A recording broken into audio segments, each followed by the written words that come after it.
दो थ्योरम कर चुके हम सर्कल्स में, थ्योरम नंबर 10.1 और 10.2 पूरी हो चुकी है। एक और थ्योरम लिखेंगे जो आगे जाके हमें क्वेश्चंस में काम आएगी, यूज आएगी। लिखिए theorem number 3, if two tangents are drawn, if two tangents are drawn from an external point, from an external point, then first part, they subtend equal angles, they subtend equal angles at the center। एक तो आपको ये वाला part proof करना है, और second वाला part क्या दिया है आपको, they are equally inclined, they are equally inclined to the line segment, to the line segment joining the center to that point, joining the center to that point। आपको बेटा ये दो पार्ट प्रूफ करने हैं। आपसे क्या कह रहा है,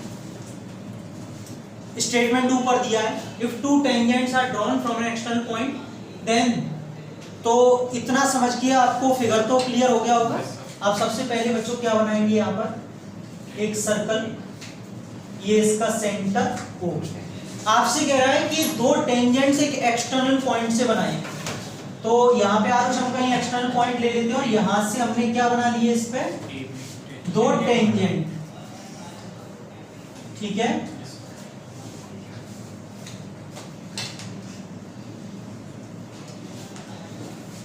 इस पॉइंट को P नेमिंग कर देते हैं,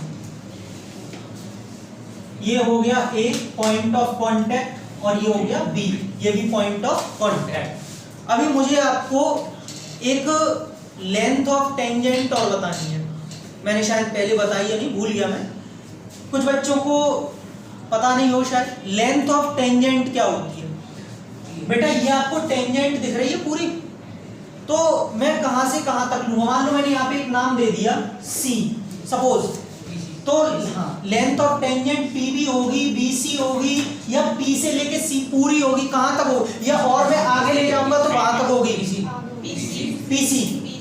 PC is the length of tangent? No. BC. Yes. बेटा यहां से आप जो देख रहे हैं, या तो आप PB लीजिए, कहने का मतलब उस पॉइंट से लेके, वैसे बेटा PB होगी इसकी, उस पॉइंट से लेके सिर्फ पॉइंट ऑफ कांटेक्ट तक ही लेंथ ऑफ टेंजेंट मानी जाती है। मतलब यहां पॉइंट से बनाइए मैंने, बेटा ये कितनी आगे जा रही है हमको कोई मतलब नहीं है, हमें सिर्फ ये पॉइंट ऑफ कांटेक्ट तक ही इस टेंजेंट की क्या लेनी है, लेंथ लेनी है। इतनी बात सबको समझ में आ गई? पक्का? क्या होगा कोई बात इसमें, कोई प्रॉब्लम नहीं? ठीक। तो बेटा लेंथ ऑफ टेंजेंट सबको समझ में आ गया, पॉइंट से लेके सिर्फ कहां तक लेनी है, पॉइंट ऑफ कांटेक्ट तक। तो PB और PA यही सिर्फ टेंजेंट की लेंथ कहलाएगी। आप इसको कितना भी आगे ले जाइए कोई मतलब नहीं है, PC नहीं मानी जाएगी। ठीक, मुझे बस बीच में बताना था, बाकी चलो। गिवन में क्या लिखे हम, गिवन में हमको क्या दिया, इसके अलावा तो और कुछ दिया नहीं, तो आप लिख लीजिए a circle with centre O, ठीक है, एंड और क्या दे रखा आपको, two tangents PA and PB are given. ठीक है, दो टेंजेंट दे रखी है और आपको एक सर्कल दिया है जिसका सेंटर O है। आपको प्रूव क्या करना है इसमें, वो पार्ट यहां से देखेंगे, दो पार्ट है, दो चीजें प्रूव करनी है। हाँ भाई सक्षम, they subtend equal angles at the centre. इसका क्या मतलब है कि वो दोनों जो टेंजेंट्स हैं वो सर्कल पे क्या करती हैं, इक्वल एंगल्स बनाती हैं। अब बेटा ये कैसे बनाएंगी, इसका मतलब हमको कंस्ट्रक्शन करना पड़ेगा। ध्यान से देखिए, एक तो बेटा OA OB और यहां से OP, इन सबको ज्वाइन करना पड़ेगा। आप सबको मालूम है ये वाला एंगल कितना होता है और ये वाला एंगल, आप इसको यहां बना सकते हैं, कोई प्रॉब्लम नहीं है। पता है क्यों? क्योंकि हम लोग प्रूफ कर चुके हैं थ्योरम नंबर 10.1 में कि टेंजेंट रेडियस की कैसी होती है, परपेंडिकुलर। तो आप इसको यहां बना सकते हैं, इसकी हेल्प लेंगे हम बाकायदा। सक्षम, टेंजेंट्स जो है यहां पर वो आपसे कह रहा है कि इक्वल एंगल बनाती हैं, कहां पर, सेंटर पे।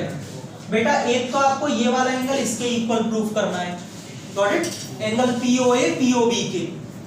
दूसरे पार्ट में आपसे क्या कह रहा है, they are equally inclined to the line segment joining the centre to that point. और ये दोनों जो टेंजेंट्स होती हैं वो इक्वली इंक्लाइंड होती हैं, मतलब इक्वल एंगल बनाती है किसके साथ, उस लाइन सेगमेंट के साथ में जो उस पॉइंट को सेंटर से ज्वाइन कर रही है, तो वो तो OP है। इसका मतलब ये वाला एंगल इसके इक्वल लाना है। समझ में आ गया? वो किस लाइन की बात कर रहा है, OP की, यही तो लाइन है, क्योंकि ये पॉइंट को सेंटर से ज्वाइन कर रही है। और वो कह रहा है इस लाइन के साथ में ये दोनों टेंजेंट्स इक्वली इंक्लाइंड होते हैं, मतलब यहाँ पर इक्वल एंगल बनते हैं। सबको समझ में आ रहा है? तो बेटा हमको दो चीजें प्रूव करनी है। पहले पार्ट में angle POA is equal to angle POB, और सेकंड पार्ट में क्या है, angle APO is equal to angle BPO। सभी को समझ में आ रहा होगा यहाँ तक? चलो कंस्ट्रक्शन करना पड़ेगा, और किया है हमने बाकायदा। कंस्ट्रक्शन में हमने क्या किया है, join OA OB and OP।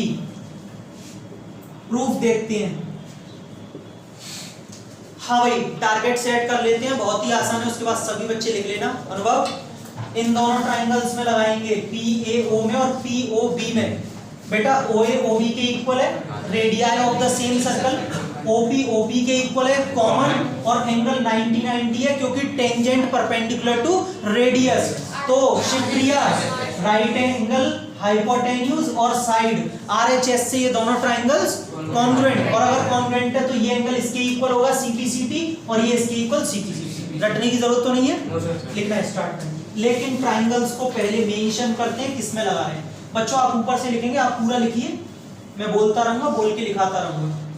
APO and triangle BPO, इसमें हमारे पास क्या है कि OA is equal to OB,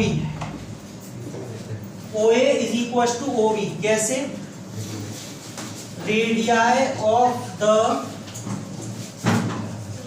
same circle,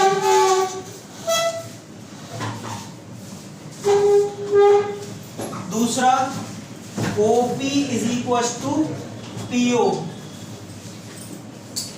common. तीसरा क्या है, angle PAO is equal to angle PBO, कितना, 90 डिग्री, दोनों ही 90 है।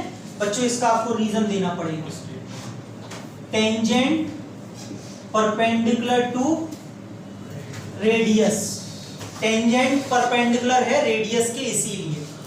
और अगर ऐसा है तो मैं बोल सकता हूं ट्राइंगल PAO क्या, congruent to triangle PBO by RHS congruency. सभी को समझ में आ रहा है? RHS कॉन्ग्रुएंसी से ये दोनों ट्राइंगल्स कैसे होंगे, कॉन्ग्रुएंट होंगे बेटा, कॉन्ग्रुएंट। अब इसमें दोनों ही पार्ट एक ही बार में प्रूफ हो रहे हैं, मैं क्या कर सकता हूँ भाई, कॉन्ग्रुएंसी से। तो आप पहले इतना लिख लीजिए, क्योंकि हमारे पास अब जगह नहीं है, तो पहले आप इतना लिखिए।